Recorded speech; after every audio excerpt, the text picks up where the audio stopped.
Hello guys. तो आज बात करने वाले हैं class 11th chapter linear inequalities, यानी जिसको हम लोग हिंदी में रैखिक असमानताएं कहते हैं, जिसको हम लोग आर्य सवाल में लीनियर इनइक्वेशंस के नाम से भी जानेंगे। ठीक है, तो चलिए जो शुरू करते हैं।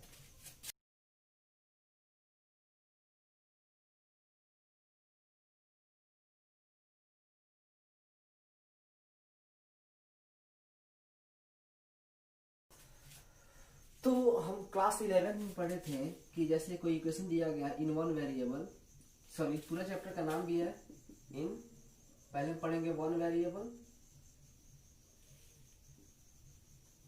उसके बाद हम पढ़ेंगे फिर दोबारा इन टू वेरिएबल, ये जस्ट इसके बाद पढ़ेंगे। तो पहले हम वन वेरिएबल क्लियर कर लें। तो वन वेरिएबल में हमने एक इक्वेशन 9th क्लास या 10th क्लास में पढ़ा था कि x + 5 = अगर 9 दिया गया हो तो इसको हम लोग बोलेंगे linear equation in one variable. यानी कहने का मतलब ये कि एक इक्वेशन है, यानी कंपेयर बिटवीन टू क्वांटिटीज, और इसमें एक क्या है, x जो है वेरिएबल है। तो ये जो इक्वेशंस है ये क्या है, लीनियर इक्वेशंस है। लेकिन अगर यहाँ पे लीनियर इक्वेशंस इसलिए क्योंकि यहाँ पे जो साइन है वो क्या है, इक्वल का है। लेकिन बाय द वे ऐसा भी तो हो सकता है या इक्वल ना हो के कुछ और भी हो सकता है। तो हम लोगों ने कभी भी जो साइन पढ़ा है या तो equal, greater than and less than. तो अगर ये इक्वल होगा तो इक्वेशन कहलाएगा। लेकिन अगर इन दोनों में से कोई साइन होता है, जैसे कि x + 5 ग्रेटर देन 9 या x + 5 लेस देन 9, तो इस फॉर्म को हम लोग कहते हैं, यानी ऐसे इक्वेशंस को हम लोग कहते हैं लीनियर इनइक्वेशंस या लीनियर इनइक्वालिटीज। ठीक है, यानी अगर इक्वेशन की जगह पे सिर्फ ये दोनों साइन आ जाते हैं तो इसको हम लोग लीनियर इनइक्वेशंस या लीनियर इनइक्वालिटीज कहते हैं। अब इसमें एक और भी फॉर्म होता है कि अगर यहाँ पे या तो ये साइन हो सकता है ग्रेटर का या लेस देन का, या ग्रेटर देन इक्वल या लेस देन इक्वल हो सकता है। ठीक है, इन दोनों इक्वेशंस को हम लोग स्ट्रिक्ट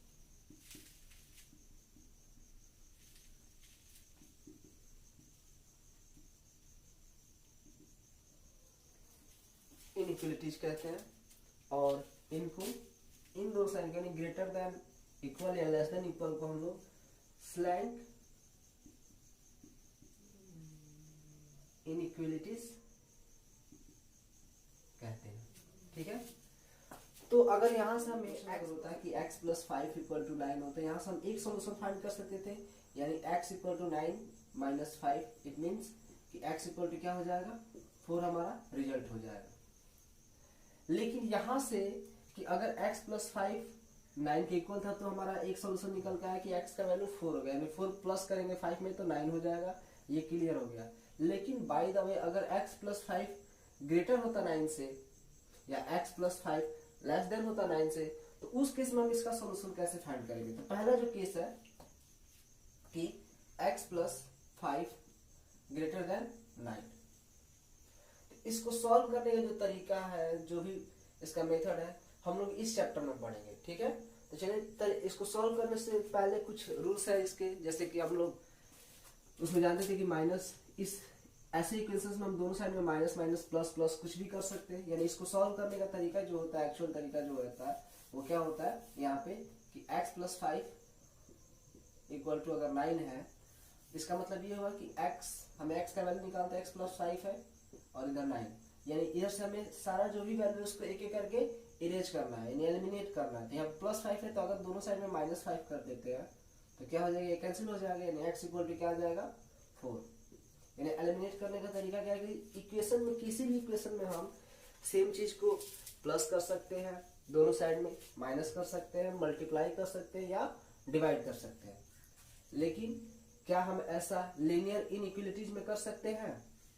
तो चलिए इसके बारे में पढ़ते हैं। तो देखिएगा,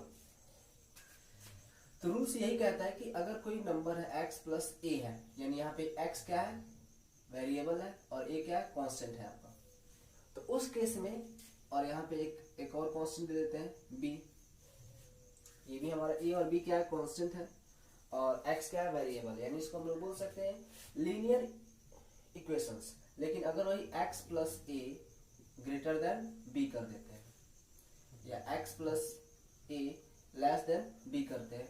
तो इसको सॉल्व करने का जो तरीका होता है उसके लिए भी कुछ नियम बने हुए हैं।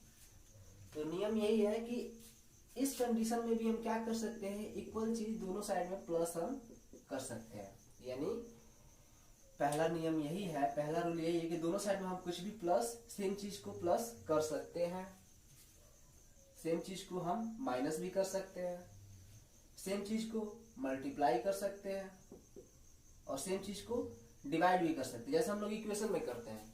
लेकिन यहाँ पे एक कंडीशन आ जाता है कि जब हम मल्टीप्लीकेशन या डिवाइड करते हैं निगेटिव नंबर से, यानी अगर किसी निगेटिव नंबर से हम मल्टीप्लाई या डिवाइड करते हैं तो उस केस में ये जो साइन होता है चेंज हो जाता है। यानी x प्लस ए अगर ग्रेटर देन बी लिखा हुआ है तो अगर दोनों साइड में हम -1 से मल्टीप्लाई कर दिए तो इसका वैल्यू हो जाएगा x प्लस ए, ये तो कंप्लीट माइनस में हो जाएगा, बट साइन क्या होगा, चेंज हो जाएगा। या अगर हम डिवाइड भी कर देते हैं x प्लस ए को अगर हम -1 से डिवाइड करते हैं तो भी हमारा साइन क्या हो जाएगा, चेंज हो जाएगा। ठीक है, तो बस इसके 4 ही रूल है। वो रूल क्या है कि हम सेम चीज को, रूल यही है, 4-5 रूल है, इसके कुछ नियम यही है कि सेम चीज को प्लस माइनस दोनों साइड में कर सकते हैं, मल्टीप्लाई या डिवाइड भी कर सकते हैं। लेकिन अगर किसी निगेटिव नंबर से मल्टीप्लाई या डिवाइड करना होगा तो जो हमारा एक्सटिंक्ट इनइक्वालिटीज या स्लैक इनइक्वालिटीज का जो साइन है वो क्या होता है, रिवर्स हो जाता है, चेंज हो जाता है। यानी ग्रेटर है तो लेस देन हो जाएगा, लेस देन इक्वल है तो ग्रेटर देन इक्वल हो जाएगा। ठीक है, बस यही रूल है। अब इसी रूल के थ्रू हम लोग किसी भी प्रॉब्लम को सॉल्व करते हैं। चलिए, यही पे एक क्वेश्चन था कि x प्लस 5 ग्रेटर देन 9। तो यहाँ पे देखिएगा कि x का वैल्यू क्या होगा, कि वो क्या हो कि यहाँ पे x का वैल्यू क्या रखेंगे कि 9 से क्या हो, बड़ा हो।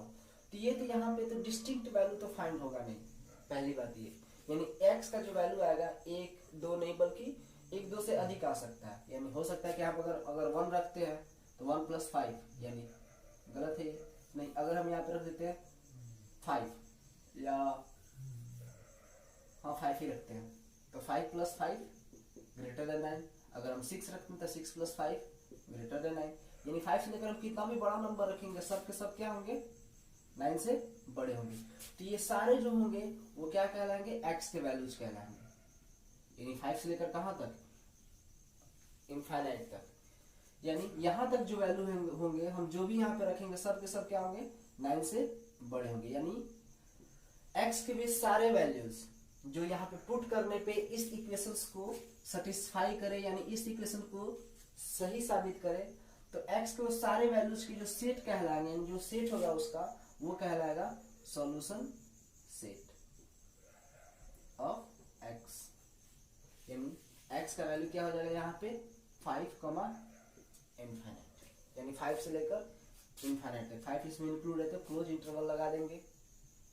ठीक है, अब यहाँ तो हम लोग ये एग्जांपल के थ्रू हम लोग ने इसको सॉल्व किया, लेकिन अगर फाइंड करना होगा तो कैसे फाइंड करेंगे।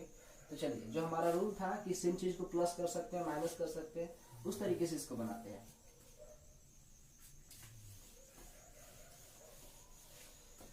तो यहाँ पे जो क्वेश्चन है x प्लस 5 ग्रेटर देन 9, यहाँ पे हम लोग को क्या करना है कि x का वैल्यू फाइंड करना है। तो जो भी x के साथ है उसको एलिमिनेट करेंगे तो x प्लस 5 ग्रेटर देन 9 है।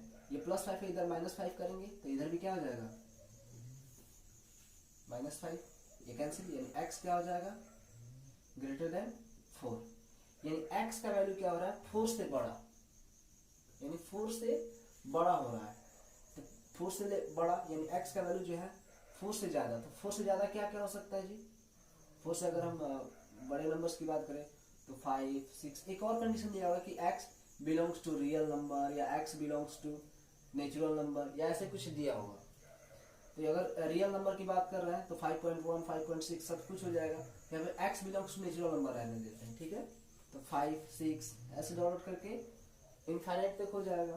तो यानी वैल्यूज हो जाएगा, x का वैल्यू क्या हो जाएगा 4 क्लोज इंटरवल कॉमा इनफाइनाइट, या क्लोज इंटरवल का मतलब ये है कि 4 और 4 इसमें इंक्लूड नहीं है, या हम ऐसे ही बोल सकते हैं 5 कॉमा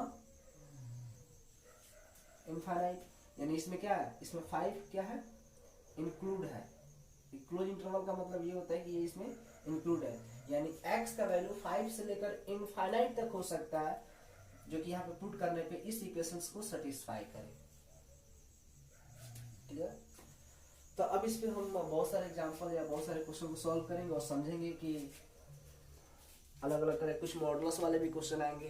फिर जैसे हमारे 10th क्लास में हमने वर्ड प्रॉब्लम पढ़ा था, तो इसमें भी वर्ड प्रॉब्लम आएंगे, तो उसको हम लोग एक एक करके सॉल्व करेंगे।